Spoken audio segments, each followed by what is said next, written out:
ಪ್ರಧಾನಮಂತ್ರಿ ನರೇಂದ್ರ ಮೋದಿ ಮೊಟ್ಟ ಮೊದಲ ಬಾರಿಗೆ ಇಸ್ರೇಲ್ ದೇಶಕ್ಕೆ ಈಗಷ್ಟೇ ಭೇಟಿ ನೀಡಿದ್ದಾರೆ. ಇಸ್ರೇಲ್ನ ರಾಜಧಾನಿ ಟೆಲ್ ಅವೀವ್ ಏರ್ಪೋರ್ಟ್ಗೆ ಬಂದಿಳಿದಂತಹ ಪ್ರಧಾನಿ ನರೇಂದ್ರ ಮೋದಿ ಅವರಿಗೆ ಅದ್ಭುತವಾದಂತಹ ಅದ್ಧೂರಿಯಾದಂತಹ ಸ್ವಾಗತವನ್ನ ಕೋರಲಾಯಿತು. ಸ್ವತಃ ಇಸ್ರೇಲ್ ದೇಶದ ಪ್ರಧಾನಿ ಬೆಂಜಮಿನ್ ನೆತನ್ಯಾಹು ಅವರನ್ನ ಸ್ವಾಗತ ಮಾಡೋದಕ್ಕೆ ಅಲ್ಲಿಗೆ ಬಂದಿದ್ರು.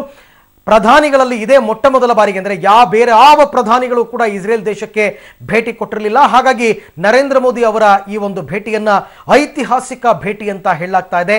ಇಡೀ ಒಂದು ರೀತಿಯಲ್ಲಿ ಇಸ್ರೇಲ್ ದೇಶವೇ ಹಬ್ಬದ ವಾತಾವರಣ ಅಂತ ಹೇಳ್ಬೋದು. ಇದಕ್ಕೆ ಪ್ರಮುಖವಾದಂತಹ ಕಾರಣ, ಆರಂಭದಲ್ಲಿ ಮಾತನಾಡಿದಂತಹ ಬೆಂಜಮಿನ್ ನೆತನ್ಯಾಹು ಅವರು ಮೊಟ್ಟ ಮೊದಲ ಭಾರತೀಯ ಪ್ರಧಾನಿಯೊಬ್ಬರು ನಮ್ಮ ದೇಶಕ್ಕೆ ಕಾಲಿಟ್ಟಿದ್ದಾರೆ, ಆಪ್ಕಾ ಸ್ವಾಗತ ಹೈ ಅಂತ ಅಂದ್ಬಿಟ್ಟು ಹಿಂದಿನಲ್ಲಿ ಅವರಿಗೆ ಸ್ವಾಗತವನ್ನ ಕೋರುವ ಮುಖಾಂತರ ಹಿಂದೆಂದೂ ಕೂಡ ಯಾವ ದೇಶದ ಅಧ್ಯಕ್ಷರಾಗಲಿ ಪ್ರಧಾನಿಯಾಗಲಿ ಭೇಟಿ ಕೊಟ್ಟಾಗಲೂ ಕೂಡ ಇಂಥ ಅಭೂತಪೂರ್ವ ಸ್ವಾಗತವನ್ನ ಕೊಟ್ಟಿರಲಿಲ್ಲ.